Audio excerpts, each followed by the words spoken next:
capítulo 9 del Evangelio de Lucas, los versículos del 28 en adelante.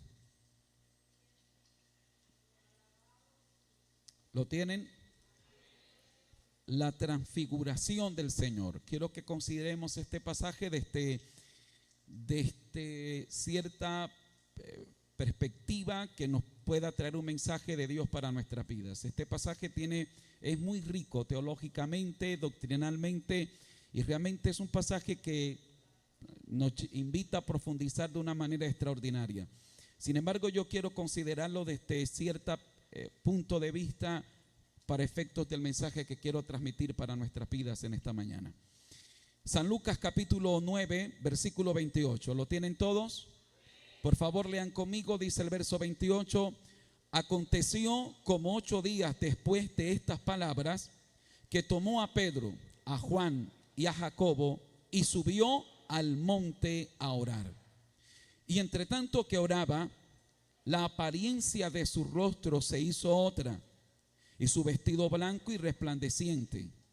Y aquí 2 varones que hablaban con él, los cuales eran Moisés y Elías, quienes aparecieron rodeados de gloria y hablaban de su partida que iba Jesús a cumplir en Jerusalén. Y Pedro y los que estaban con él estaban rendidos de sueño, mas permaneciendo despierto, vieron la gloria de Jesús y a los 2 varones que estaban con él. Y sucedió que apartándose ellos de él, Pedro dijo a Jesús: Maestro, bueno es para nosotros que estemos aquí, y hagamos 3 enramadas, una para ti, una para Moisés y una para Elías, no sabiendo lo que decía. Mientras él decía esto, vino una nube que los cubrió, y tuvieron temor al entrar en la nube. Y vino una voz del cielo desde la nube que decía: este es mi Hijo amado, a él oíd. Y cuando cesó la voz, Jesús fue hallado solo, y ellos callaron, y por aquellos días no dijeron nada a nadie de lo que habían visto. Amén. Oremos. Padre y buen Dios que estás en el cielo, gracias, Señor, por tu amor y gracias por tu misericordia. Gracias por regalarnos el privilegio de estar en tu casa. Gracias por regalarnos la bendición de estar en tu presencia. Gracias por permitirnos, oh Dios del cielo, adorarte, alabarte como lo hemos hecho en este día, y además recibir el consejo de tu palabra. Señor, por favor, ayúdanos y ministranos de una manera especial a través de tu palabra. En el nombre de Jesús. Amén y amén. Por favor, siéntense, tengan la bondad. Gloria al nombre del Señor.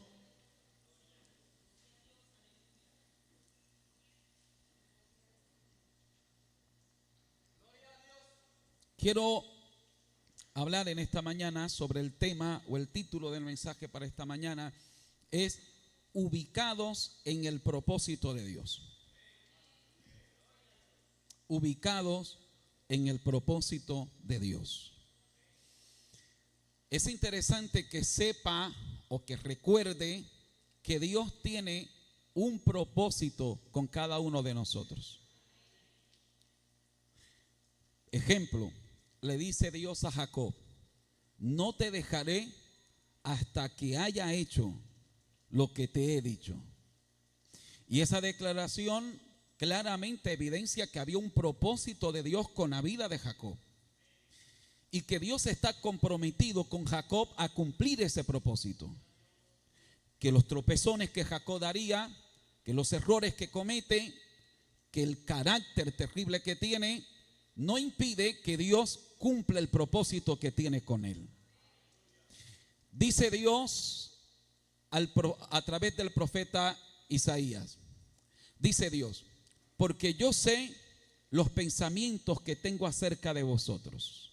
Otra versión dice los planes, y otra versión dice el propósito que tengo a través de con vosotros. Dice Dios que son planes de bien o pensamientos de bien y no de mal. Una vez más, evidencia la Biblia que Dios tiene un plan, que Dios tiene un propósito con cada uno de nosotros. Que absolutamente ninguna persona está aquí, bueno, por asunto del azar, porque la corriente lo sacó de la casa, porque la inundación lo sacó de la... No.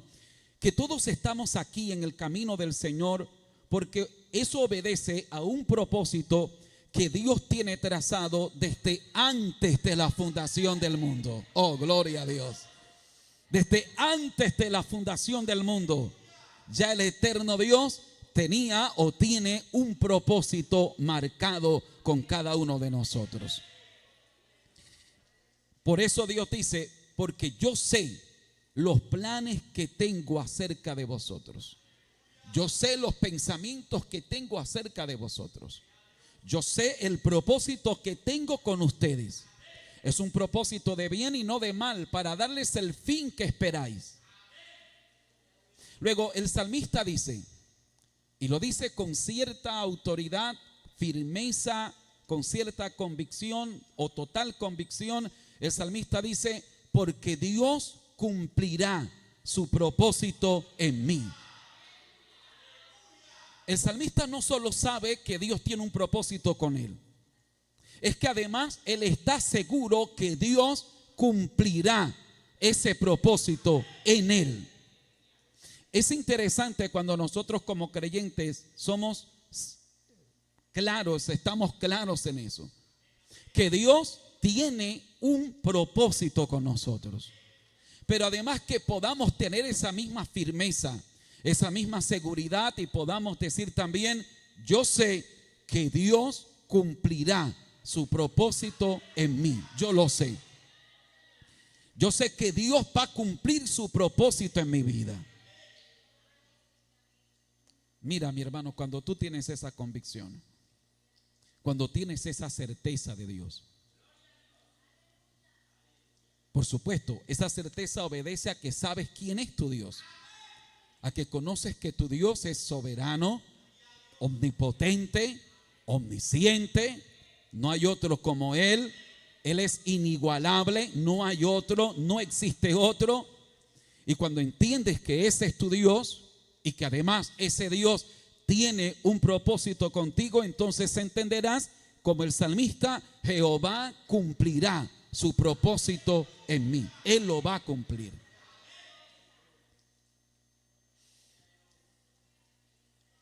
Sin embargo, hay un elemento indispensable para que ese propósito de Dios se cumpla.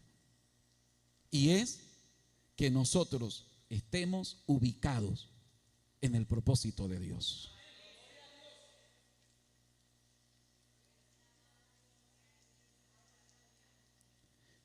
Y estar ubicado en el propósito de Dios implica aceptarlo. Aceptar el proceso de Dios en nuestras vidas. Aceptar lo que Dios está haciendo. No solo entenderlo, aceptarlo. Es más, a veces no lo vas a entender. No siempre lo vas a entender.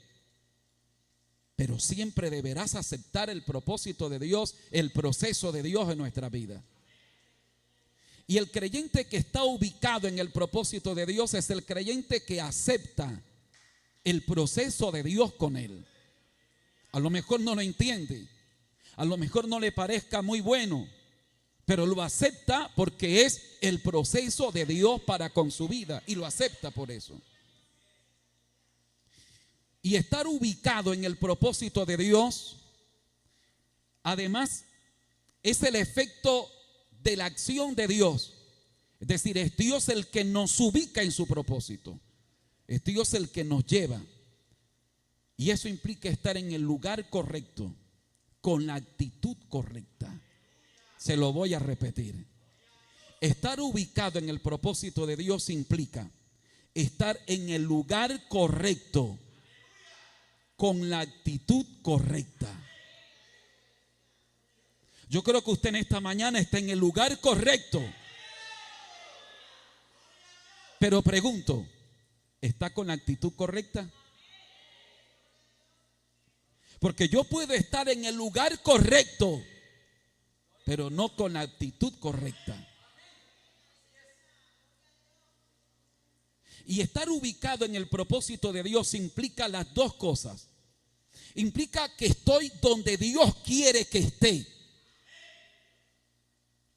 Sea el proceso, sea la transición, sea un estado de salud, sea un proceso económico, sea una crisis en algún aspecto de la vida, estoy allí y estoy con la actitud correcta.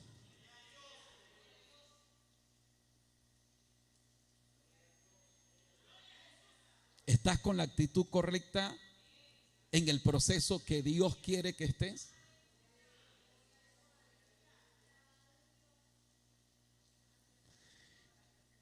Hay hombres en la Biblia, o hay pasajes, por ejemplo, cuando usted mira en Salmos capítulo número 133, verso 1, dice: mirad cuán bueno y cuán delicioso es habitar los hermanos juntos y en armonía. Ahí están los dos elementos. Mirad cuán bueno es que los hermanos estemos juntos. Eso habla de estar en el lugar correcto. Pero luego dice juntos y en armonía. Eso habla de la actitud correcta. Porque podemos estar en el templo y sin embargo el de la izquierda diciendo: apenas acabe el culto me voy, porque estos de la derecha, eso no es que lo mastico y no lo paso. O sea, podemos estar en el lugar correcto, pero no con la actitud correcta. Podemos estar aquí y mientras yo no mire para allá, yo me concentro y yo subo al cielo y subo a las estrellas y adoro a Dios. Pero miro para acá y miro al hermano que como que... Y algunos pareciera que los bajaran al infierno y los volvieran a subir. No, no, no. O usted está adorando a Dios y mira para atrás y ve que la suegra está atrás. Usted dice: se me acabó la inspiración. Podemos estar en el lugar correcto, pero luego hace falta tener la actitud correcta. Y en el caso de estar en el templo, la actitud correcta implica estar juntos y en armonía. ¿Cuántos alaban la gloria del Señor? Encontramos en la Biblia, y coloco dos ejemplos de hombres en que sí, no perdieron el propósito de Dios, pero se iba malogrando el propósito de Dios por no estar ubicados en el propósito de Dios, por estar en el lugar incorrecto. Ejemplo, cuando usted va a segundo libro de Samuel, capítulo 11, verso 1, se narra el pecado de David, el pecado de adulterio de David. El texto dice, el verso 1 dice: aconteció al año siguiente, en el tiempo que salen los reyes a la guerra, que David, ¿qué hizo? David envió a Joab y con él a sus siervos y a todo Israel, y destruyeron a los amonitas y sitiaron a Rabá, pero David se quedó en Jerusalén. Pareciera que el escritor quiere resaltar el hecho que David debió estar en la guerra ese día. Y digo, pareciera que el escritor quiere resaltar eso porque hasta cierto momento era normal que el rey delegara. Habían batallas y guerras que el rey por alguna razón no podía ir. Pero el escritor está tratando de llamar a nuestra atención al hecho que David debió estar en esa guerra. Es decir, el escritor sagrado está aclarando que David no está cansado, no está enfermo, no tiene ningún otro compromiso. David debió estar en la guerra ese día. Pero David se quedó en Jerusalén, David se quedó en casa. Y el verso 2 dice: y sucedió un día al caer la tarde, que se levantó David de su lecho y se paseaba sobre el tejado de la casa real.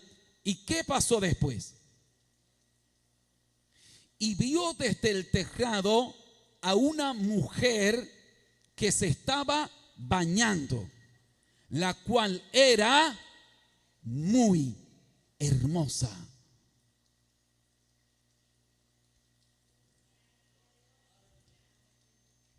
Satanás a veces te pone en bandejas de plata. ¿Qué de plata? De oro.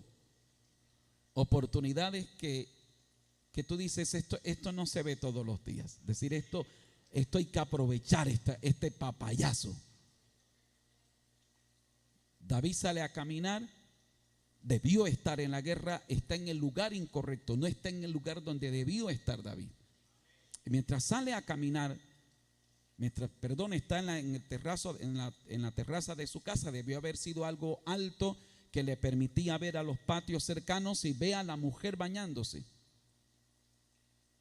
Y el escritor llama nuestra atención al hecho que la mujer que se está bañando es muy hermosa. Muy hermosa. Y no hace falta describir la condición en la que pudiera encontrarse la mujer. Es suficiente con el hecho que David quedó impresionado, cautivado con la hermosura de aquella mujer. La manda a llamar. Tan buena gente David, diría, pobrecita, aquella mujer no tendrá ropa, llámenla para ayudarla. Y usted conoce la historia. El pecado de David fue terrible. No solo adultera con ella, sino que además, para tapar su pecado, asesina al esposo de ella.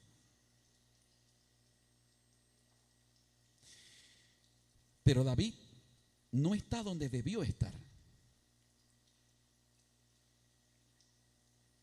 Y estar ubicado en el propósito de Dios implica estar en el lugar correcto. Estar en el lugar correcto. Y estar en el lugar correcto para efectos de nuestro mensaje implica estar en el proceso de Dios, estar en la etapa de Dios, estar donde Dios quiere que estemos.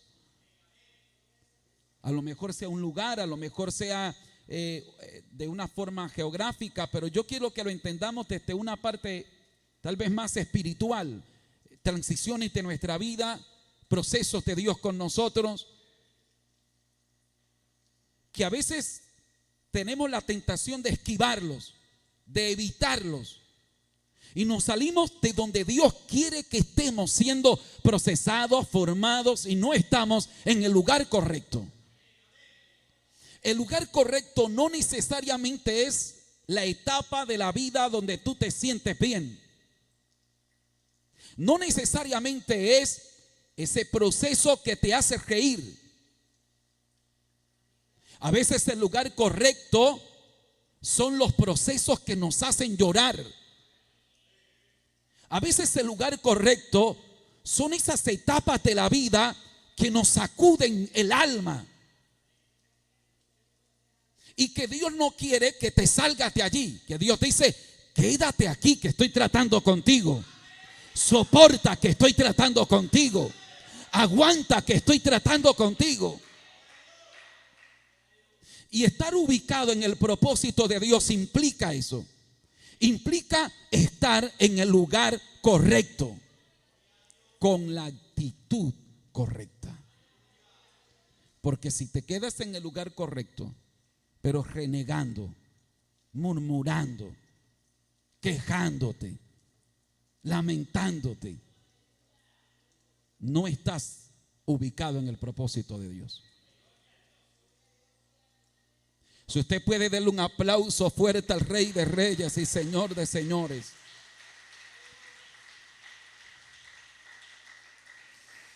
Otro ejemplo fue Tomás. Cuando resucita el Señor, recuerdan ustedes que el Señor entró donde estaban los discípulos y Tomás no estaba allí. ¿Dónde estaba Tomás? No estaba allí. Cuando el Señor llegó y apareció, el Señor entró, estaban las casas, las puertas cerradas, pero el Señor entró, ya tiene su cuerpo de gloria, de resurrección, y el Señor entra estando las puertas cerradas. Y cuando el Señor entra, tiene un diálogo con ellos, le ministra paz, pero luego el Señor sopla y le dice, reciban al Espíritu Santo. Tomás no estaba allí ese día. Y cuando Tomás llegó, ya el Señor se había ido. Y los discípulos le dicen, mira de lo que te perdiste, Tomás. Es que no sabe de lo que te acabas de perder. acabó de entrar Jesús aquí, Tomás. Y sopló y dijo, reciban al Espíritu Santo. Y Tomás dice, a mí ustedes no me van a venir con ese cuento. Si yo no lo veo, no solo si no lo veo, si además yo no meto mis dedos en su costado y palpo su herida, yo no creo. El incrédulo Tomás. Tomás no estaba en el lugar correcto. Y por eso está desubicado del propósito de Dios. Estoy tratando de llamar su atención a que debemos tener nuestros sentidos espirituales desarrollados a tal punto que podamos estar donde Dios está. Que podamos estar donde Dios quiere que estemos. Que podamos ubicarnos en el propósito de Dios. Que no permitamos que nuestros sentimientos, nuestras emociones, nuestros temores, nuestros miedos nos saquen del propósito de Dios para con nuestras vidas. Levanta tus manos y dale gloria, dale honra y dale alabanzas al Señor, al Dios de toda gloria. Ok, entrando al pasaje que hemos leído, el versículo 28 dice: aconteció como 8 días después de estas palabras. ¿Qué palabras? Cuando el Señor le dice a sus discípulos, miren que yo voy a ir a Jerusalén y voy a morir y el Hijo del Hombre ha de ser crucificado, etcétera, y el Señor anuncia su muerte. Eso fue un choque, un impacto para los discípulos. Recuerden que los discípulos y los judíos no se identificaban con el concepto del Mesías sufriente.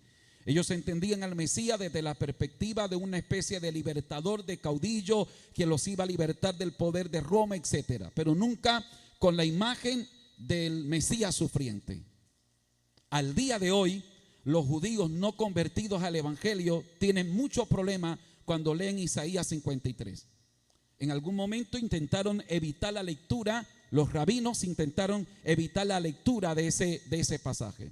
Hoy por hoy le hacen una interpretación salida de cualquier contexto, porque no les cabe la concepción de ese Mesías sufriente, de ese varón de dolores, experimentado en quebranto. No les cabe, o sea, no lo relacionan con la imagen del Cristo resucitado, del Cristo que viene victorioso.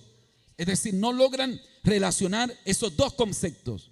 Pero tú y yo sabemos que antes que Cristo venga en su segunda venida, que vendrá en cuerpo de resurrección, el Cristo glorificado, primero vino el Cristo sufriente, a su nombre sea la gloria. Los discípulos no lo entienden, así que el propósito tal vez de la transfiguración es porque el Señor quiere ayudar a los discípulos a digerir lo que sería la crucifixión. Y que antes de verle al Señor en la cruz del Calvario, el Señor quería darle a sus discípulos un destello de lo que es el Cristo resucitado, de su estado en gloria. ¿Cuántos alaban al Señor en esta preciosa hora? Se suponía que esto debió ayudar a Pedro, a Juan y a Jacobo, que cuando vieran a Jesús morir en la cruz, en su mente llegara la imagen de ese Cristo de gloria que vieron en la transfiguración. Esa era la idea del por qué el Señor los toma a ellos y los lleva al monte de la transfiguración. Cuando Dios te permite una experiencia sobrenatural, es con un propósito: de cimentar tu fe, de cimentar tus convicciones, de fortalecer tus convicciones. ¿Sabe cuál es nuestro problema? Hago una autocrítica desde nuestra cosmovisión pentecostal o pentecostés. Recuerde que pentecostal no tiene nada que ver ni con trinitarismo ni con unicitarismo. Pentecostal significa o es digamos que el nombre que identifica a las iglesias que creemos en el mover del Espíritu Santo, que creemos en las manifestaciones del Espíritu Santo, que creemos en el obrar del Espíritu Santo, el pleno ministerio del Espíritu Santo, tal cual como inició el día de Pentecostés. Es decir, que desde ese día hasta hoy, el Espíritu Santo y sus operaciones a través de los dones siguen vigentes. Así que pentecostalismo es un título para agrupar a las iglesias continuistas, opuesto a cesacionistas. Cesacionistas son las iglesias que creen que ya no existe hablar en lengua, que ya no hay bautismo en el Espíritu Santo, que ya no hay sanidades. Son cesacionistas, porque creen que ya cesó, que con la muerte del último apóstol cesaron los dones, cesaron las lenguas, cesaron el mover del Espíritu Santo, y que ahora todo lo que tú haces es desorden y es bulla. Bueno, nosotros somos pentecostales, somos pentecostés. Cuando usted entra por esa iglesia, allá en el rótulo arriba hay un nombre que dice Iglesia Cristiana Pentecostés. Es decir, somos continuistas, creemos que el Espíritu Santo sigue moviéndose. Pero una autocrítica a nuestra cosmovisión pentecostal es la siguiente: lamentablemente reducimos a veces la manifestación del Espíritu Santo a una simple expresión emocional que solo se queda en el calor del culto, pero cuando salimos de la casa también se apaga ese fuego. Es decir, en el momento del coro de alabanza estamos llenos de fuego y gozo, y que venga el diablo, que es que lo espeluco y lo peino y lo echo para afuera. Pero apenas termina el culto y salimos de allá,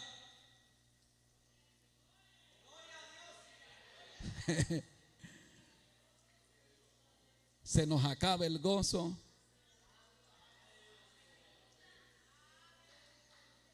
Y es triste, ¿verdad?, que esa acción del Espíritu, esa potencia del Espíritu en nosotros se convierta solo en una reacción emocional. Lo que el Señor quiere con esta experiencia que le está permitiendo a los discípulos es poder cimentar su fe. Los tratos de Dios, ese trato del Espíritu Santo, es para fortalecer nuestra fe, querido hermano, querida hermana. Cada que vienes a un culto y el Señor te ministra y hay un mover del Espíritu Santo en tu vida, es para cimentar tu fe. Es para que esas experiencias con Dios puedan hacerte más sólido en tus convicciones. Se supone que en la medida que yo tengo una experiencia sobrenatural con Dios, bueno, yo voy a entender que Dios es real, y eso se debe reflejar en cada aspecto de mi vida. Me estoy haciendo entender, ¿verdad que sí? Ok. Pero quiero que observe que el versículo 28 dice que después del Señor haber dicho esas palabras, Jesús,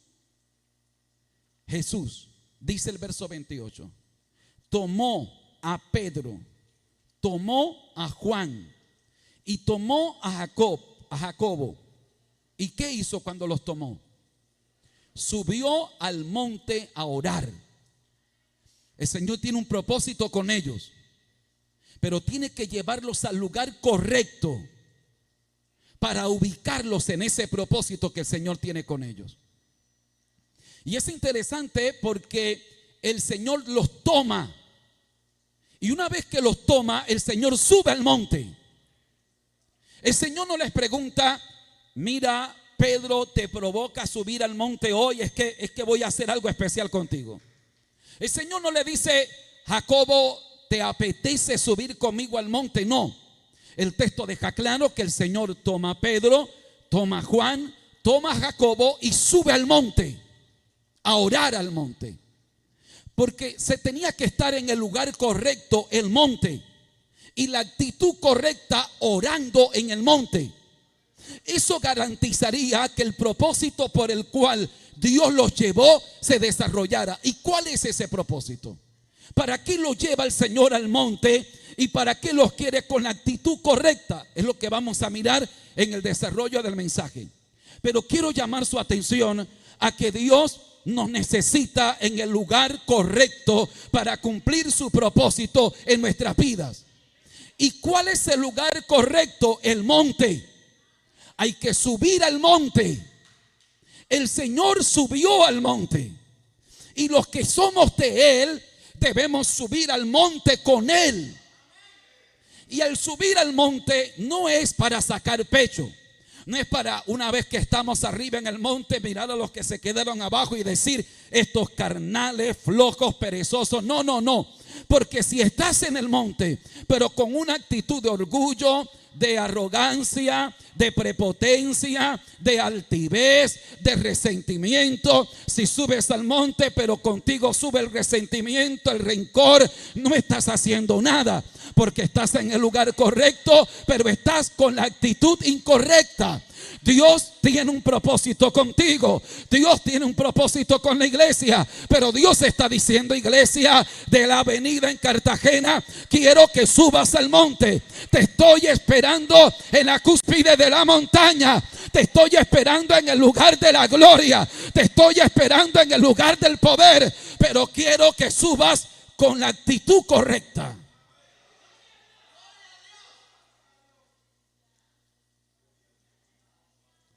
El problema es que hay mucha gente en la iglesia con la actitud incorrecta. Están en el evangelio, lugar correcto, pero con una actitud incorrecta. Porque están en la iglesia, pero aman al mundo. Están en la iglesia, pero aman al pecado. Están en la iglesia, pero aman sus deseos. Están en la iglesia, pero aman al dinero más que a Dios. Están en la iglesia, pero no quieren soltar el resentimiento. Están en la iglesia, lugar correcto, pero son orgullosos. Están en la iglesia, lugar correcto, pero hay prepotencia del corazón. Están en la iglesia, lugar correcto, pero están viendo a quien destruyen, se sienten mayor que los demás. Y eso no funciona así. Dios dice: te quiero en el lugar correcto, pero ahora te quiero con la actitud correcta. La actitud correcta es la que te lleva a renunciar al mundo, a renunciar al pecado, a abrir el corazón, a decir: Señor, yo quiero que tú lo llenes todo en mí, que en mí no haya lugar para nada que no sea tuyo. Se cuenta, y permítame para ilustrar esta anécdota, de un hombre que vendió la casa. Quería vender la casa era muy bonita, el precio era un precio que cualquiera debió haber aprovechado esa ganga.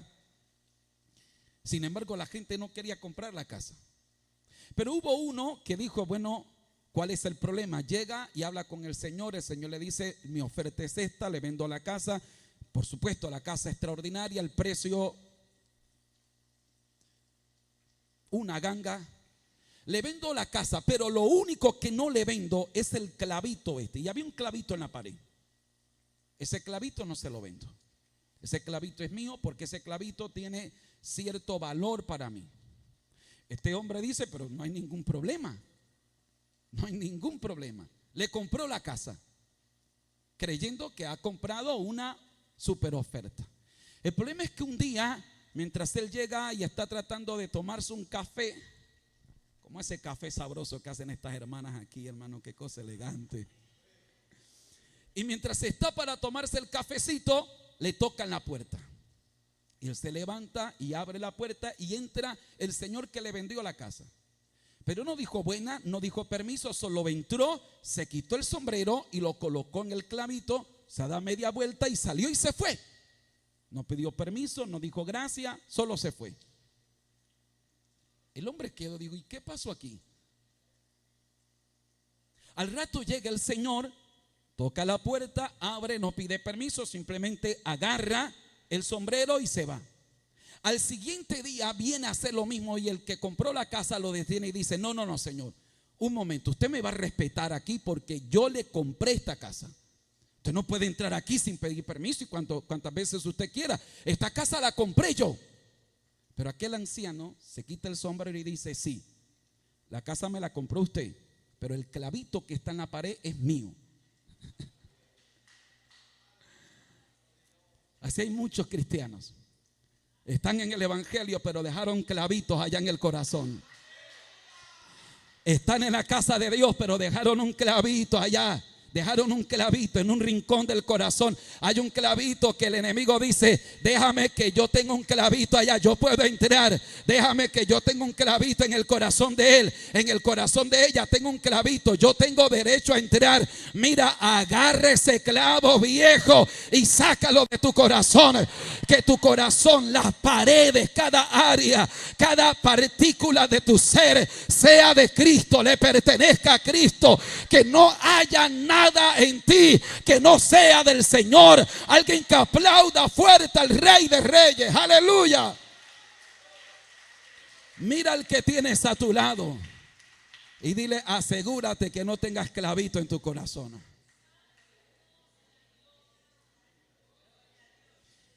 Y si es tu esposo o tu esposa, a lo mejor tú le conoces y tal vez tengas que decirle que te están hablando que saques el clavo que tienes en el corazón. A su nombre sea toda la gloria. A su nombre sea toda la alabanza. Así que el Señor los quiere allí en el monte. Porque en el monte Dios va a glorificarse, Dios va a tratar, Dios va a obrar. En el monte Dios se va a revelar a ellos de una manera sobrenatural. Así que el propósito de esta acción tiene dos efectos. Uno primario y otro general. El propósito principal o primario o inmediato es que ellos puedan tener una experiencia sobrenatural con Cristo. Los lleva al monte para eso, para ver la gloria, para rodearlos de la gloria. Y el segundo es para que esta experiencia pueda servir para fortalecer la fe de ellos para el momento de la crucifixión. Y también para toda la iglesia del Señor en el mundo entero. Sería el propósito general de esta experiencia. Pero el propósito inmediato es que ellos puedan tener una experiencia sobrenatural con Dios. Y yo creo que en esta mañana Dios tiene ese propósito con nosotros. Es decir, que si nosotros, la lluvia, las dificultades, sé que algunos de ustedes, yo no sé si salieron en canoa de sus casas, pero sé que no fue fácil para estar aquí hoy. Y sé que si están aquí es porque Dios tiene un propósito contigo hoy. Es un propósito inmediato, es decir, para allá. Algo Dios se propone hacer contigo en esta mañana. Luego, por supuesto, hay un propósito general por el que estamos aquí, por el que estamos recibiendo esta enseñanza y que tendrá efectos que se van a replicar en el tiempo. ¿Cuántos alaban la gloria del Señor? Y en ese sentido hay una dificultad. Están en el lugar correcto, pero ellos no están con la actitud correcta. Observe el versículo 32, por favor. El versículo 32 dice: y Pedro y los que estaban con él estaban ¿qué? Rendidos de sueño. Ay, hermano, ¿cuánto daríamos usted y yo, verdad? Porque el Señor Jesús nos llevara al monte a orar a nosotros. Que el Señor llegara aquí y dijera: tú y tú, los tres, acompáñenme a hacer una vigilia. ¿Se imaginan eso? Que el Señor Jesucristo en persona, por supuesto, hay que guardar las proporciones entre aquel tiempo y ahora nosotros. El grado de revelación que tenemos ahora por la palabra del Señor y el que tienen los discípulos que apenas están entrando en la revelación. Pero para reflexionar, ¿se imagina usted lo hermoso que es eso? ¿A quién se le ocurriría dormirse?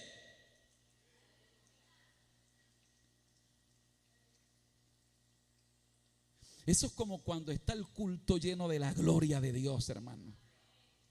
Y está el hermano por allá chiflando, contando las lámparas, que esta está apagada, que esa está prendida. Uno dice: pero ¿a quién se le ocurre bajo este mover de Dios tan especial? O sea, ¿cómo te das el lujo de no conectarte a lo que Dios quiere hacer? Y es lo que está haciendo los discípulos, dice el texto, en toda esa atmósfera, en todo lo que Dios se propone hacer, lo que ya está ocurriendo, y ellos, dice, estaban rendidos con un sueño profundo, rendidos de sueño. Por supuesto, son humanos, estarían cansados. Tampoco le vamos a dar palo al pobre Pedro y a Juan y a Jacobo. Tal vez estaban cansados. Tal vez habían tenido un día bien atareado como solían tenerlo con el Señor. Y para esa hora de la noche, como era normal, el cansancio sale a flor de piel y se duermen. El asunto es que esa no es la actitud correcta, porque el Señor no los llevó al monte a orar para verlos dormir. Los llevó porque Él va a hacer algo poderoso. Pero si están dormidos no se van a percatar. Es decir, deben estar despiertos para ver la gloria de Dios. Se puede estar en el lugar de la gloria, pero si no estamos despiertos, no podemos experimentar la gloria. Se puede estar en el lugar de la unción, pero si no estamos despiertos, no podemos experimentar la unción. Se puede estar en el lugar correcto, pero si estamos con la actitud incorrecta, no podemos ver la gloria de Dios en nuestras vidas. Y ellos están dormidos. Repito, a lo mejor por el cansancio, a lo mejor por las dificultades, la razón que sea que tengan, están dormidos. Y así no se puede. Cuando te has rendido al sueño, cuando te has rendido al cansancio, cuando te has rendido a la tentación, cuando te has rendido a la debilidad, cuando te has rendido al enemigo, cuando te has rendido a Sanbalat, a Tobías, a Gesén el árabe, cuando te has rendido a Dalila, cuando te has rendido, aleluya, a Nabucodonosor, cuando te has rendido a Goliat, no se puede ver la gloria de Dios. Pero yo veo a un Daniel que no se rindió a las reglas de Nabucodonosor. Veo a un Daniel que dice: no me obliguen a contaminarme, no me voy a contaminar. Yo no me voy a rendir a las pretensiones de Nabucodonosor. Que Nabucodonosor podrá ser quien quiera ser, podrá ser el líder del imperio, pero yo tengo convicciones, yo tengo principios, yo sé en quién he creído, yo tengo una palabra grabada en mi alma, grabada en mi corazón. No me voy a rendir a Nabucodonosor. En cambio, Sansón sí se rindió a las piernas de Dalila. Se entregó Sansón.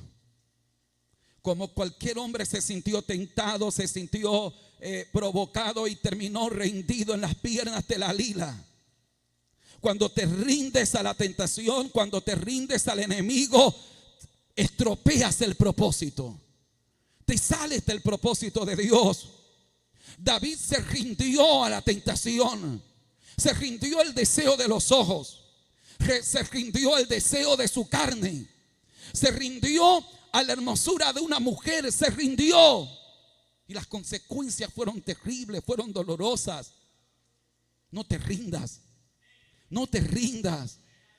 Porque hay un propósito de Dios contigo. No te rindas. No te rindas, querido hermano. Hay un propósito de Dios contigo. No te rindas. No te puedes rendir, no ahora. Porque el propósito de Dios contigo no se podrá realizar. No te rindas al vicio. No te rindas al alcohol. No te rindas a las drogas. No te rindas a la fornicación. No te entregues. No vayas con las manos dispuestos a que te pongan las cadenas y a que te aten los pies. No hagas eso. Quédate de pie y pelea. Quédate de pie y espera en Dios. Quédate de pie y agárrate del Señor. Quédate de pie y confía en el Dios de tu salvación. Pero no te rindas. Y encontramos a los discípulos rendidos de un sueño. A su nombre sea toda la gloria. Pero luego hay un punto y coma. ¿Lo tiene? En el versículo 32. Y dice: mas permaneciendo despiertos, vieron la gloria de Jesús y a los varones que estaban con él. ¿Cuántos alaban la gloria del Señor? Permanecer despierto en el original es una sola palabra, diagregoreo, permanecer despierto. Y es interesante porque en el original indica, la palabra día o la preposición día indica pasar a través de, cruzar a través de. Es decir, la idea que traduce es pasar por en medio, atravesar. No esquivar, sino atravesar, pasar por. Y la siguiente palabra es estar totalmente despierto. Así que la idea que traduce Lucas es que ellos estaban rendidos. El sueño era una realidad, pero ellos fueron capaces de pasar por en medio del sueño. Atravesaron el sueño. Es decir, enfrentaron el sueño al que se habían rendido. Es como que se levantan y dicen: no, nosotros no nos trajeron aquí para dormirnos. Y como que el uno le dice al otro: sacúdete, que algo va a pasar. Abre los ojos, que algo va a pasar. Dice la Biblia que permanecieron despiertos, pero esto indica pasar por en medio. Atravesaron por en medio del sueño. A su nombre sea toda la gloria. Es como si el Señor les dijera: voy a permitir que venga el sueño y voy a permitir que pasen por en medio del sueño. Hay veces que tienes que pasar por ciertos lugares para llegar al destino que Dios tiene para ti. Hay circunstancias por las que tienes que pasar. Hay procesos por los que tienes que pasar. Hay situaciones por las que tienes que pasar. Hay que pasar por allí para llegar al propósito. Y el problema de muchos es que no quieren pasar. Se rinden.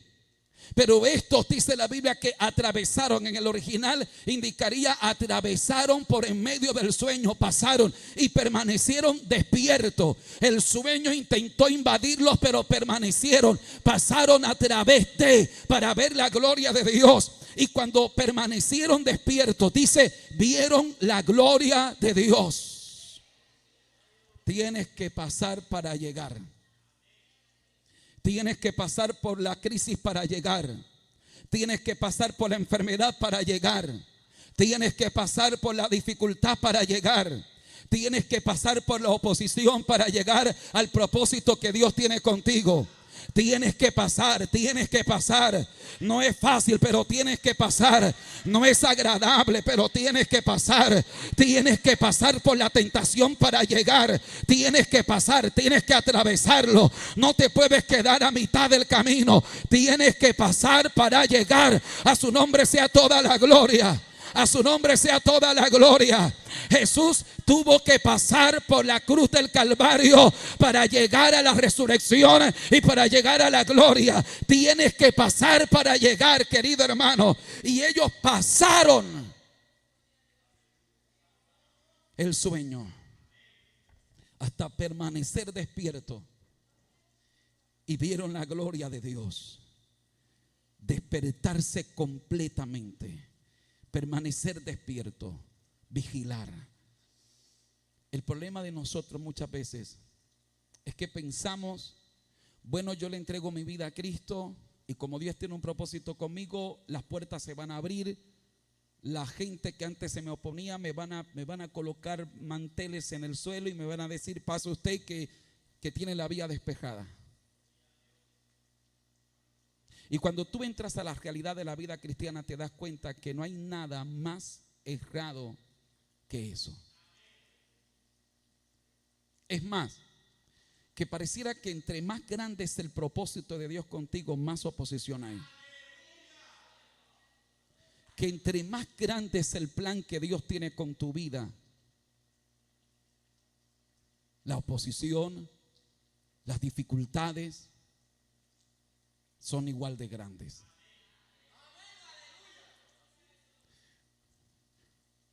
¿Quiénes son los que logran llegar? Los que no esquivan el proceso.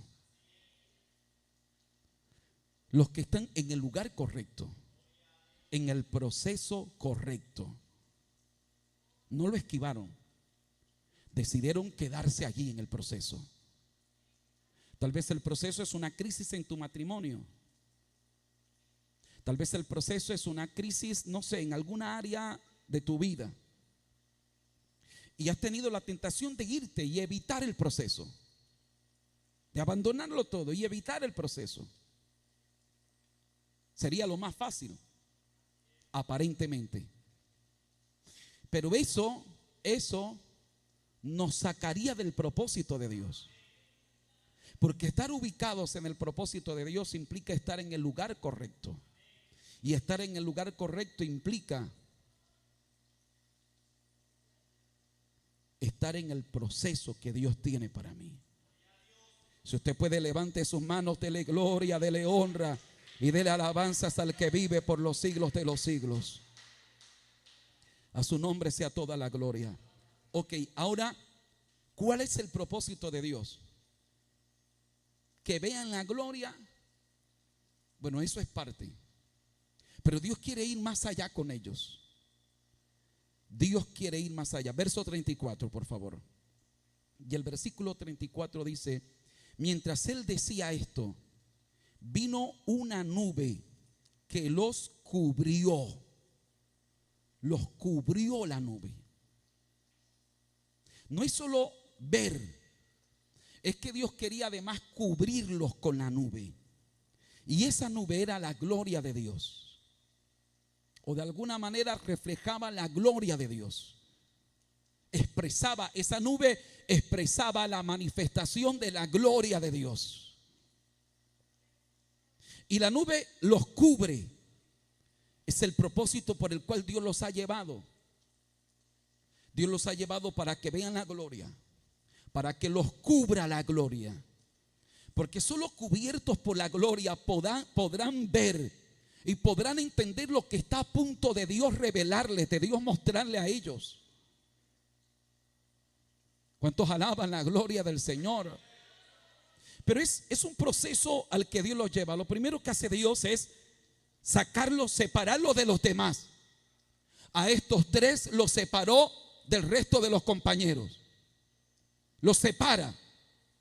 Hay veces que Dios tiene que separarte de los demás. El problema es que hay gente aferradas a amigos de los que Dios ha tratado de separarlos. Se lo voy a repetir. Hay gente que están aferrados a amistades que los están limitando, que no te están aportando, por el contrario, te están restando. Y Dios quiere separarlos.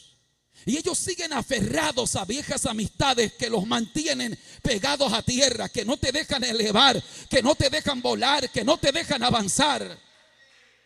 Que cuando tú dices, voy a cambiar, esas amistades llegan y te dicen que ¿para dónde vas? Y te vuelven a tu mismo círculo vicioso.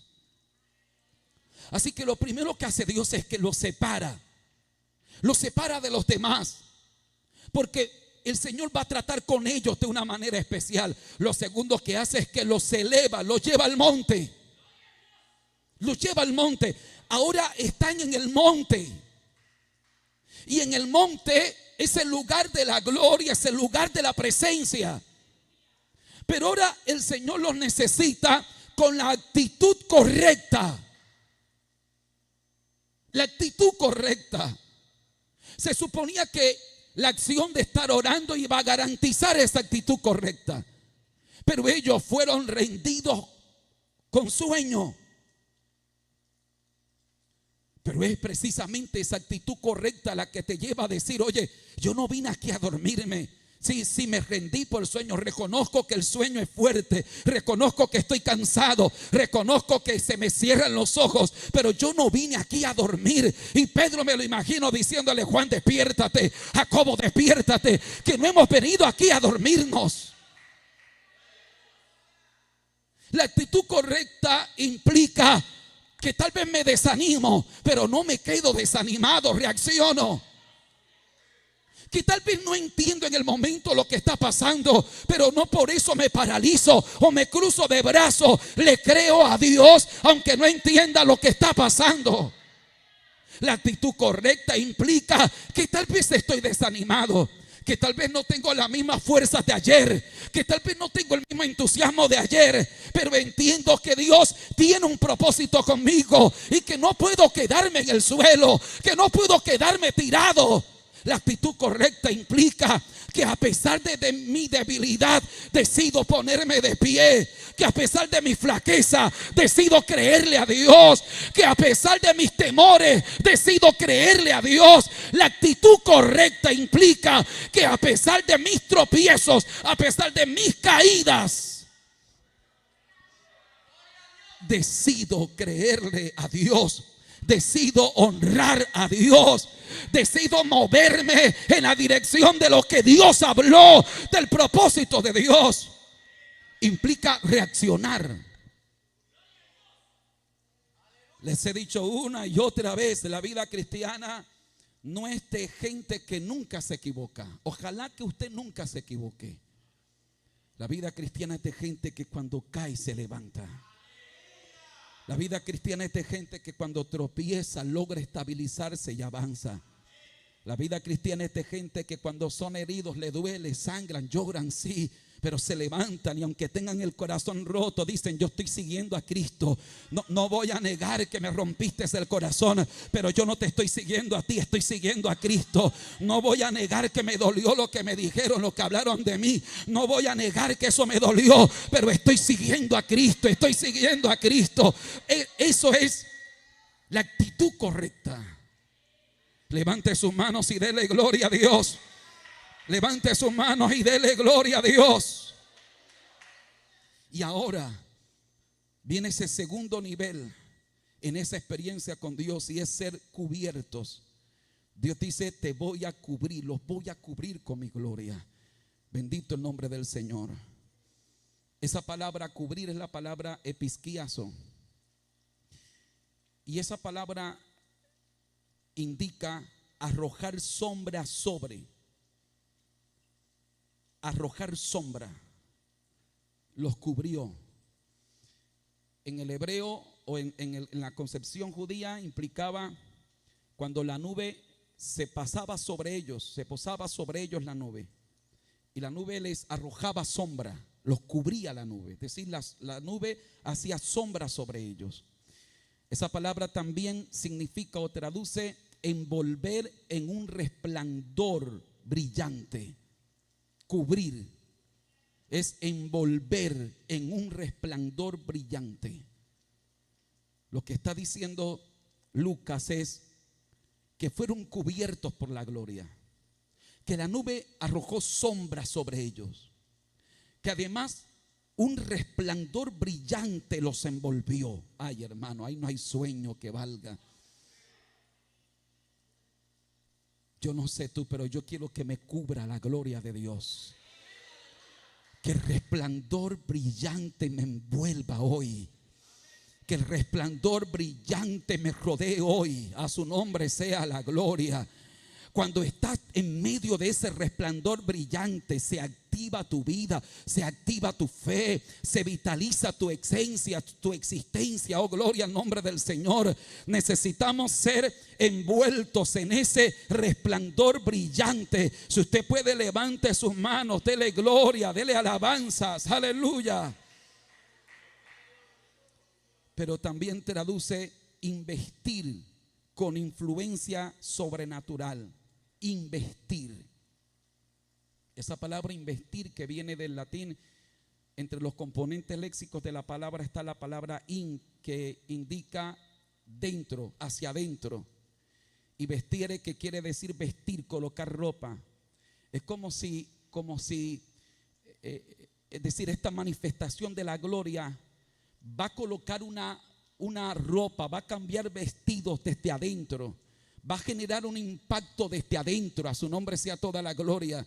Va a colocar adentro, el hombre interior va a ser vestido, el hombre interior va a ser fortalecido, el hombre interior va a ser lleno, el hombre interior va a ser forjado de una manera especial. A su nombre sea toda la gloria. Es lo que dijo el apóstol Pablo cuando dice: aunque el hombre exterior se vaya desgastando, el interior no obstante se renueva de día a día. A su nombre sea toda la gloria, porque esta leve tribulación momentánea produce en vosotros un más excelente peso de gloria. Esta tribulación momentánea, tienes que pasar por la tribulación. Si quieres ver la gloria de Dios, tienes que pasar. Si quieres ser rodeado por el resplandor brillante, tienes que pasar. No te quedes en la tribulación, tienes que pasar. A su nombre sea la gloria. Levante sus manos, dele gloria a Dios. Aleluya. Así que lo que está diciendo el escritor es: fueron rodeados, fueron envueltos, fueron investidos con una influencia sobrenatural. Hay veces en la vida cristiana que sentimos, o que por fuera nos vemos bien, la gente nos ve bien, a lo mejor hasta logremos disimular una que otra sonrisa y todo se ve de maravilla, pero por dentro el hombre interior está desgastado. Por dentro el hombre interior está debilitado.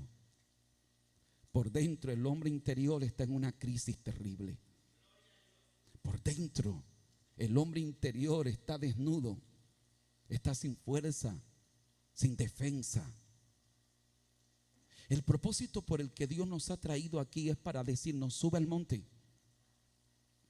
Ok, ya estamos en el monte. Ahora, ¿cuál es tu actitud en el monte? Estás en el lugar correcto, estás en el lugar de la manifestación de la gloria. Pero ¿cuál es tu actitud aquí y ahora? ¿Cuál es? Porque el propósito de Dios es porque quiere llevarnos a una experiencia, quiere llevarnos a un nivel de tal manera que podamos nosotros mantenernos firmes para lo que viene, para lo que Dios se propone hacer. ¿Cuántos alaban la gloria del Señor? Sí, en ese concepto de lo que es ser cubierto por la gloria, por la nube, en Éxodo capítulo 24, los versos 13 en adelante, se nos narra la siguiente historia. Dice: y se levantó Moisés con Josué su servidor, y Moisés subió al monte de Dios. ¿A dónde subió Moisés? ¿A dónde subió Moisés? Lugar correcto. Está en el lugar correcto Moisés, está en el monte de Dios. Subió al monte y dijo a los ancianos: esperadnos aquí hasta que volvamos a vosotros. Y he aquí Aarón y Hur están con vosotros. El que tuviera asuntos, acuda a ellos. Entonces Moisés subió al monte. ¿Y qué pasó? Cuando subió al monte, ¿qué pasó? Una nube cubrió el monte y la gloria de Jehová reposó sobre el monte Sinaí. Y la nube lo cubrió por 6 días. Y el 7º día llamó a Moisés de en medio de la nube. Y la apariencia de la gloria de Jehová era como un fuego abrasador en la cumbre del monte a los ojos de los hijos de Israel. Y entró Moisés en medio de la nube y subió al monte. Y estuvo Moisés en el monte 40 días y 40 noches. Oh, gloria a Dios. ¿Se podrá usted imaginar esa experiencia? Otra vez, lugar correcto, el monte de Dios, donde Dios quiere manifestarse, donde Dios quiere glorificarse, donde Dios quiere tratar, donde Dios quiere obrar, donde Dios quiere hacer lo que Él se ha propuesto hacer en nuestras vidas. Y cuando están allí, Cuando están en el lugar, una nube cubre el monte y la gloria de Dios les cubre a ellos. La gente que está abajo, la gente ve que sobre el monte hay un fuego abrasador. Es decir, la gente que vio subir a Moisés y están en la falda del monte, ven que allá en la cumbre del monte hay un fuego abrasador. Pero ese fuego no está dañando a Moisés. Ese fuego es la gloria de Dios, es la manifestación de la gloria de Dios.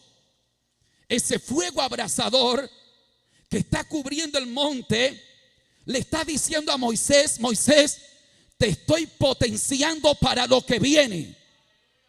Moisés, te estoy llenando para lo que viene. Te estoy preparando para lo que te vas a encontrar cuando bajes del monte. Te estoy preparando para lo que vas a enfrentar una vez que vuelvas a tus desafíos, a lidiar con el pueblo. Así que el propósito de subir al monte es porque Dios quiere investirlo. Porque Dios quiere desde adentro, desde el hombre interior, colocar en Moisés tal vez cosas que no tenía, pero que en la gloria de Dios se puede suministrar. Potenciar al hombre de Dios para el trabajo que hay que hacer, para el trabajo que Dios se propone hacer. Necesitamos ser cubiertos por la gloria de Dios para poder enfrentar nuestras realidades y desafíos, hermano. No es igual la madre que se va a bregar con los hijos, algunos rebeldes, otros no tanto, pero que lo hace sin esa armadura espiritual, a la mujer que antes de enfrentar con los quehaceres diarios, primero sube al monte, lo rodea la gloria, se llena espiritualmente, y cuando esa mujer va a hablar no tiene que maltratar a los hijos. No tiene que gritar en la casa. No tiene que decir malas palabras. Porque hay algunas cristianas que no se le convierte ningún vecino. Porque los vecinos dicen que me vas a invitar a tu iglesia. Mira, para yo ser cristiana como tú, déjame así como estoy, que yo soy más santa que tú. Por supuesto, aquí no hay de esos cristianos. ¿Verdad que sí? Ese es lo lindo de uno predicar y no conocer a nadie, ¿cierto? Pero si tú eres una de esas cristianas, pero que no eres cristiana, serás cristina, o si tú eres uno de esos cristianos que tu testimonio es un bloque, es un muro para que la gente no venga a Cristo, el pastor no te conoce, pero Dios sí te conoce.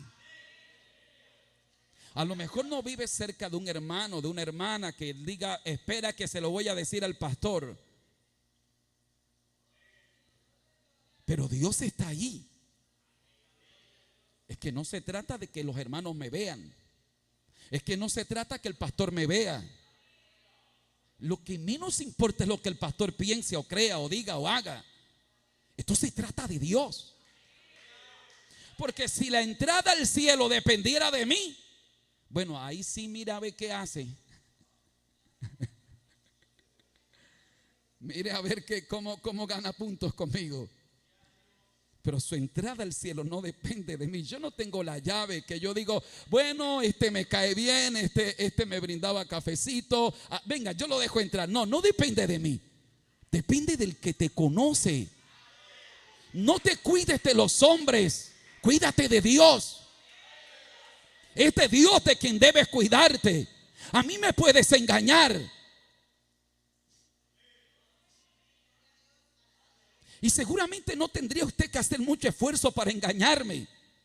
Pero ¿de qué le sirve? Si a la larga quien tiene la última palabra sabe quién eres. Yo lo puedo engañar a usted. Yo puedo engañarlo a usted. pero a Dios.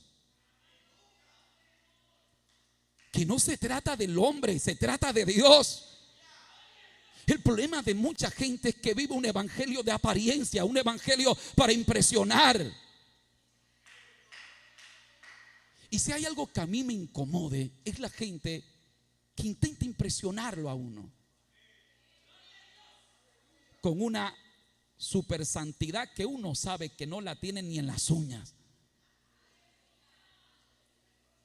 No hace falta eso. No hace falta llevar una especie de evangelio, hermano, que uno no sabe si son rabacucos. Perdónenme si de pronto soy muy coloquial y espero no ser ofensivo, pero no hace falta eso. Puedes llevar un evangelio libre, sin ninguna clase de exceso, ni de fanatismo, ni de extremismo. Y ser un hombre santo y una mujer santa, y nada de apariencia, y nada de, uy, pastor, vi ángel, pastor, Dios me habló, pastor, hoy voy a hacer sopa de mondongo porque el Espíritu Santo me dijo. No, olvídese de eso, hermano.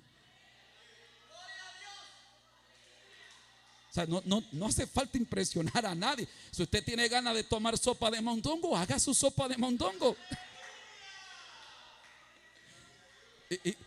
Y me invita de paso si quiere, ¿no?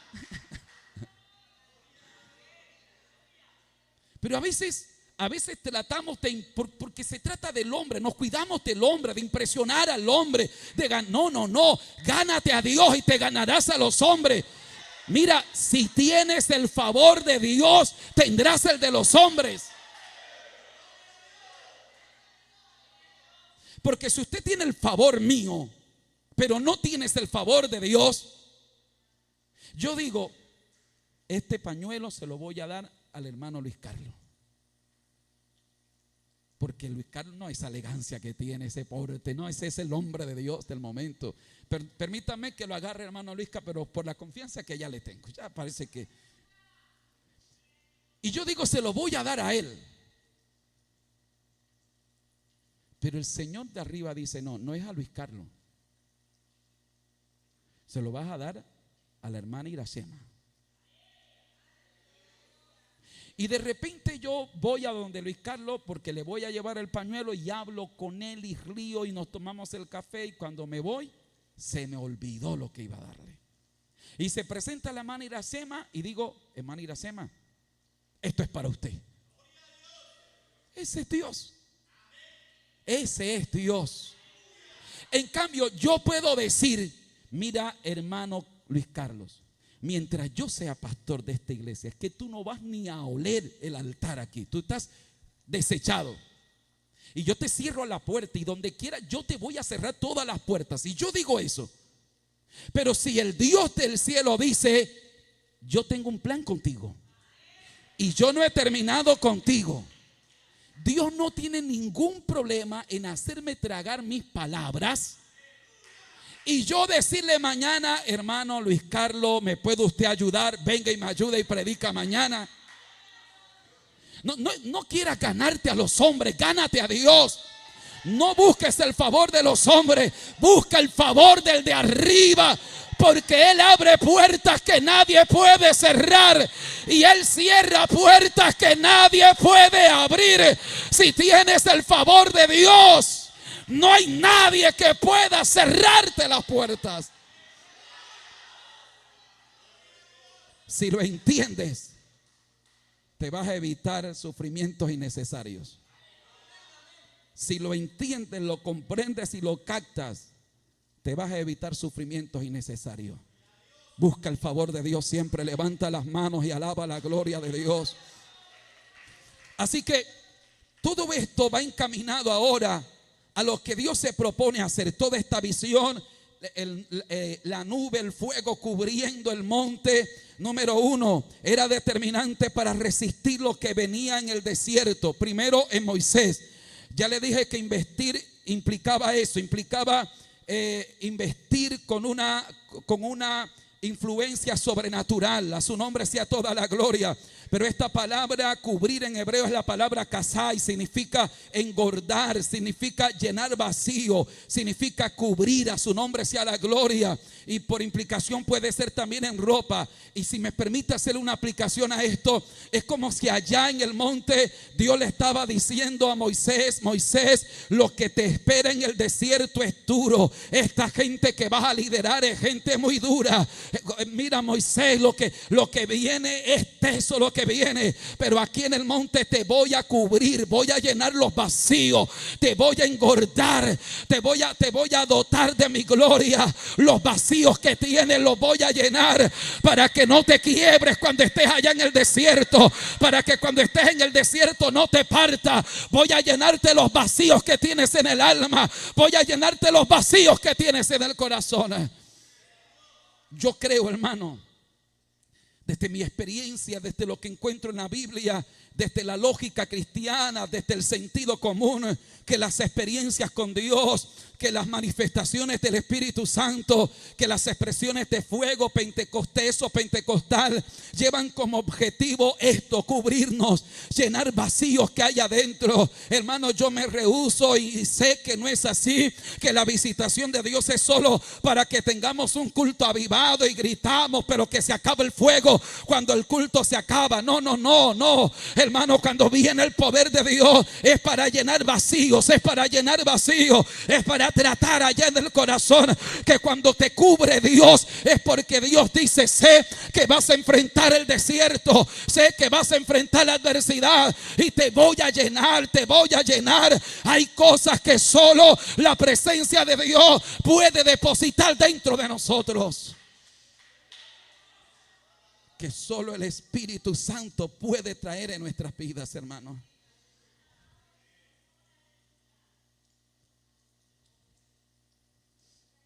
Hay vacíos en el corazón. A veces hay vacíos en el alma.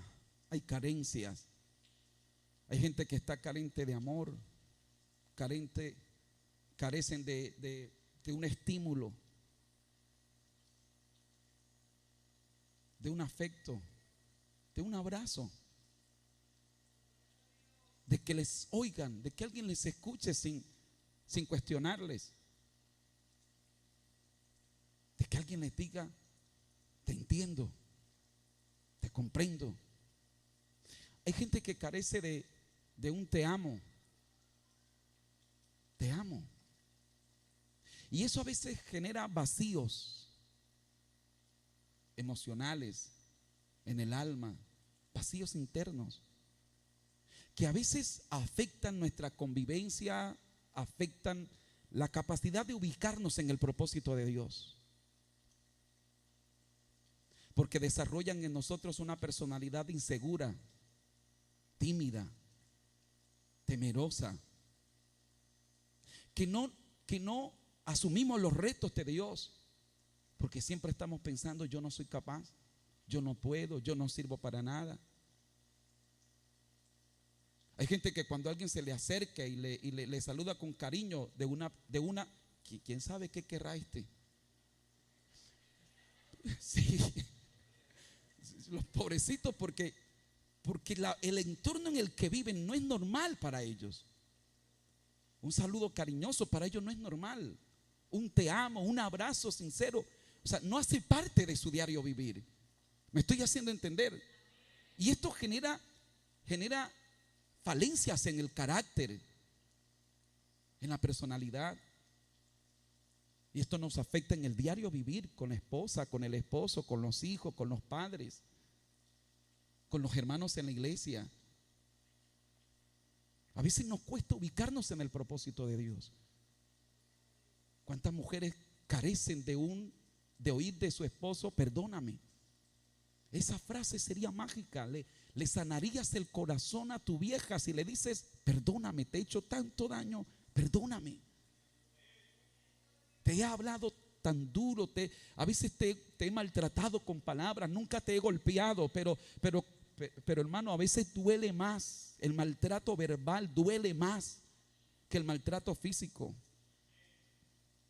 porque a veces un golpe se sana, pero las heridas que se causan con las palabras, con los gestos, Esas heridas perduran allá en el alma, en el corazón. Yo creo y estoy convencido por la palabra, y ya le digo por todo el contexto bíblico, que esas manifestaciones del Espíritu Santo, cuando nos cubre el Espíritu Santo, es para llenar esos vacíos. Es para tratar allá en esos vacíos. Es porque el Espíritu de Dios puede colocar lo que el hombre no puede colocar. Es porque la gloria de Dios puede llenar lo que el hombre no puede llenar. Es porque la presencia de mi Dios puede suplir lo que el hombre no puede suplir. A su nombre sea toda la gloria. Y para lo que venía, Moisés tenía que estar pleno internamente. Moisés no podía estar quebrado, Moisés no podía estar fracturado en su alma. Moisés tenía que estar pleno. Recuerde usted que Moisés lo cría a alguien que no es la mamá. La vida de Moisés es un caos. A manera de información, lo digo no porque tenga un registro bíblico o pretenda afirmarlo, lo digo solo a manera de información. Algunos estudiosos piensan que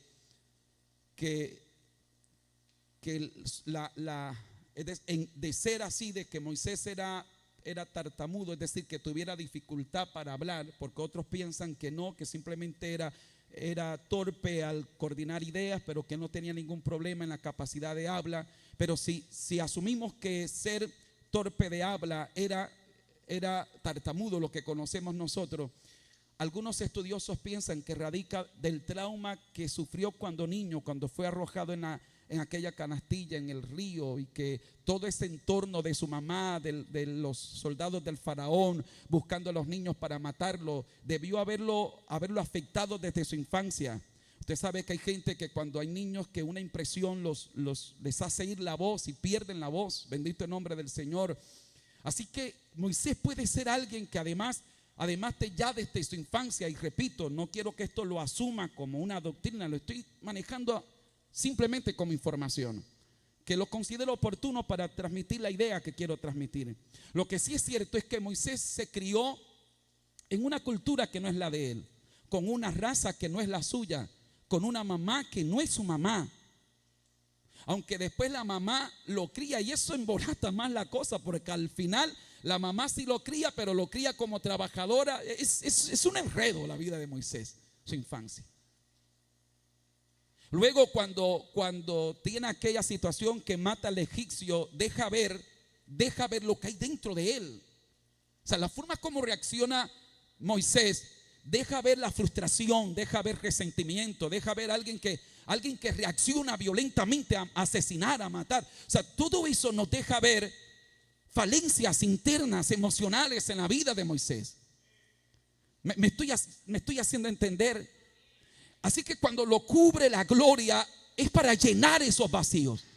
Es para tratar aún en esas áreas íntimas y profundas de la vida de él. El propósito de Dios contigo es ese.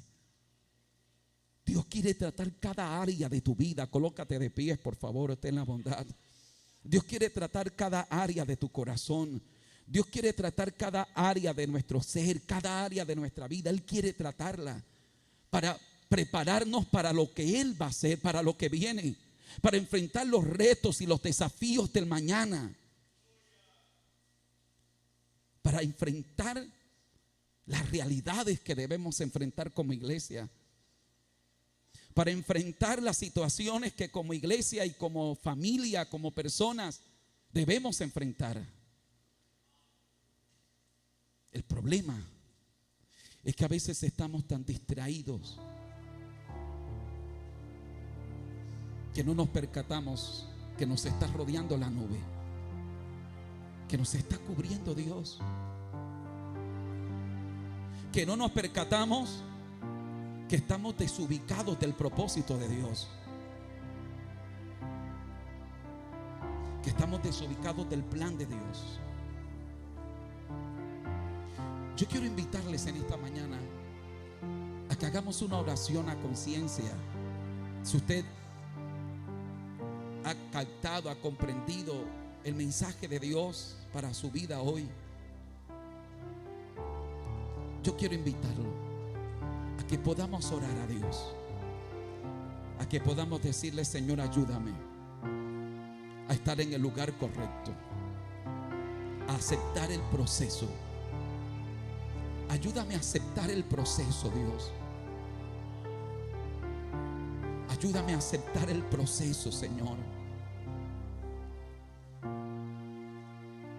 No sé lo que estés atravesando, no sé lo que estés viviendo, no sé la realidad que estés enfrentando, pero seguramente lo que estás atravesando hoy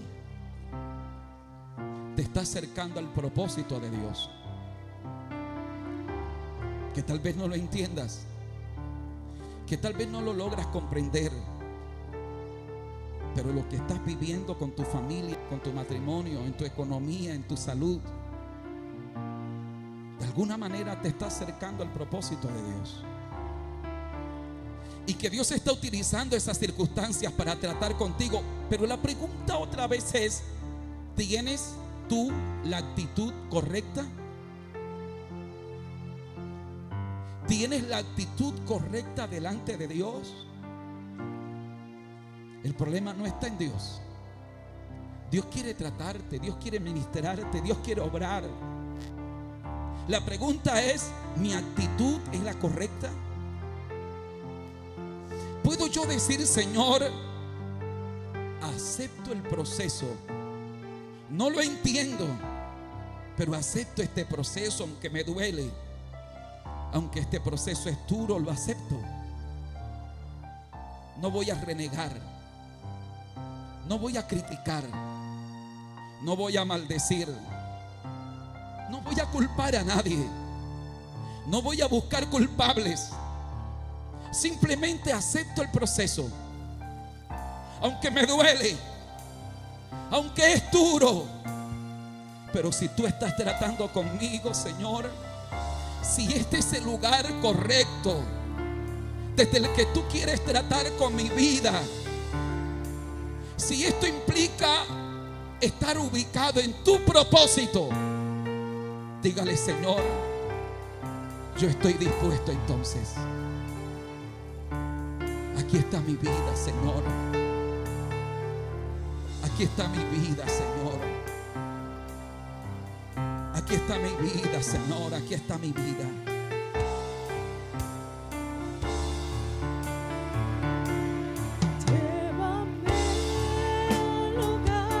Yo quiero hacer una oración especial por esas personas que entienden que están en el lugar correcto, que a lo mejor no están en la actitud correcta, o a lo mejor sí lo estás, pero que definitivamente estás en un proceso en tu vida que entiendes que es Dios el que está tratando contigo. Quiero orar por ti. El altar está abierto para el que desee pasar. Si sientes que eres esa persona a quien Dios le está hablando, creo que Dios nos ha hablado a todos en esta mañana. Pero si sientes que definitivamente estás en un proceso de tu vida, que a lo mejor es duro, que a lo mejor es difícil, pero es el proceso por el cual Dios te permite atravesar para además llegar al propósito de Dios contigo. Aquí en este altar levanta tus manos al cielo, póstrate ante Dios como sientas de Dios orar. Pero quiero que ores a Dios con todo tu corazón.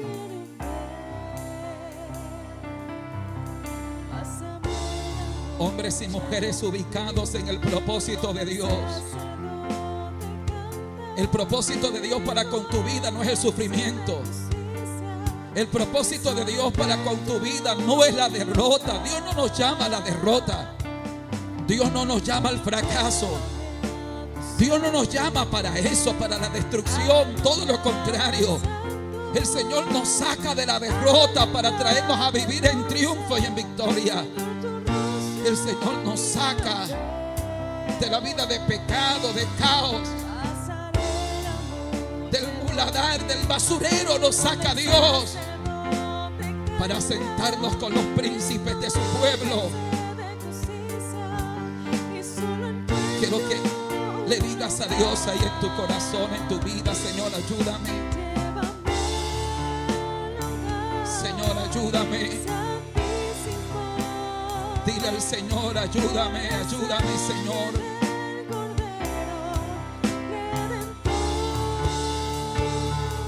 A pasar el proceso, a atravesar el proceso. Que además sea cubierto, sea cubierta mi hermana. Que lo cubra tu gloria, que la cubra tu gloria. Que pueda llenar los vacíos, que pueda llenar los espacios que hay en su alma, que hay en su corazón. Que la gloria, que la presencia de Dios pueda ministrar y pueda llenar. Padre, en el nombre de Jesús. Padre, en el nombre de Jesús. Padre, en el nombre de Jesús. Padre, en el nombre de Jesús. Espíritu Santo, Espíritu de Dios,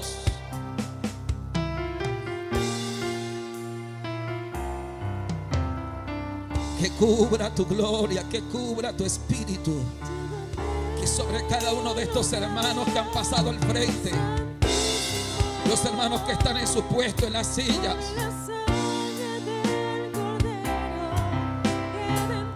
Espíritu Santo, cúbreles, rodéales, capacítales para lo que te propones hacer, para lo que viene. Padre, en el nombre de Jesús. Padre, en el nombre de Jesús.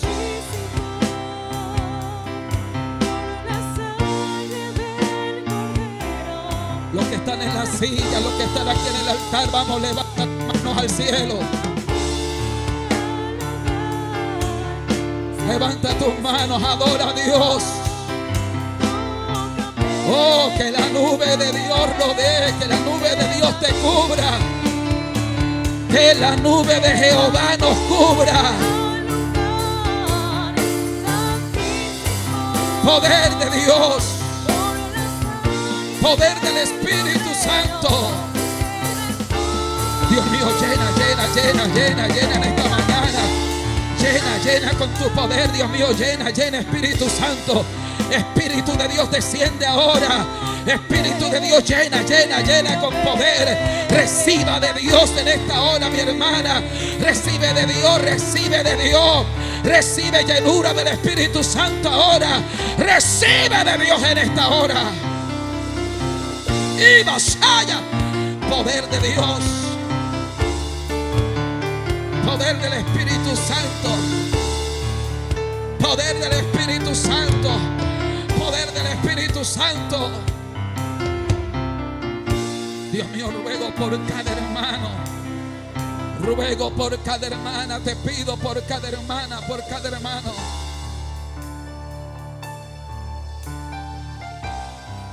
Señor, que tú puedas obrar en lo profundo de cada corazón. Que tú puedas llenar esos vacíos que hay en el alma,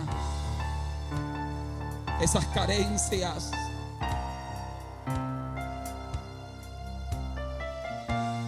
Que tú puedas llenar los vacíos que de alguna manera nos afectan negativamente, pero que tu gloria, que tu gloria, que tu gloria, que tu presencia, que tu poder, que tu poder, que tu poder, que tu poder, oh, que tu espíritu, que el poder que está aquí esta mañana, que el poder que está aquí esta mañana, que el Espíritu de Dios que está aquí en este día, y vasalla, que el fuego de Dios que está aquí, que la nube de Dios que está sobre esta casa pueda rodearnos, pueda cubrir, pueda llenarnos. Padre, en el nombre de Jesús. Padre, en el nombre de Jesús. Padre, en el nombre de Jesús. Hermana, hermano, yo no sé a qué te tengas que enfrentar en los próximos días, pero el propósito de Dios es llenarte, cubrirte, prepararte, cimentar tu fe. Óyeme bien, el propósito de Dios es cimentar tu fe para que puedas vencer al enfrentar las realidades y los desafíos que tengas por delante. El propósito de Dios es ese, es cimentarte, fortalecerte desde adentro. Espíritu Santo, aquí está cada uno de estos hermanos. Señor, esta es tu iglesia, son tus hijos. Tú tratas con ellos de una manera especial. En el nombre de Jesús. Amén, Señor. Y amén. Dele un aplauso fuerte al Rey de Reyes. Aleluya. Gloria a Dios. Ubicados en el propósito de Dios. Mi querido hermano, mi querida hermana.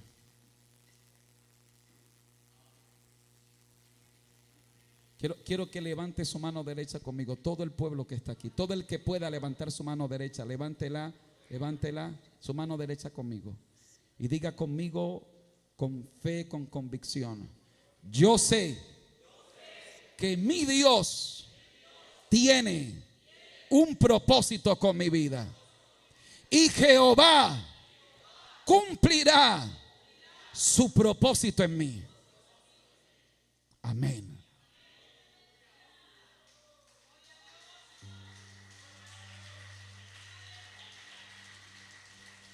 No somos el resultado del azar, de la suerte. No, es que hay un propósito de Dios con nuestras vidas. Es que el Señor te salvó. Es que el Señor te rescató de las drogas, te arrebató a las drogas, a la muerte, al pecado. Es que el Señor te arrebató de la maldad. El Señor te sacó de la basura. El Señor te sacó del lodo, del fango.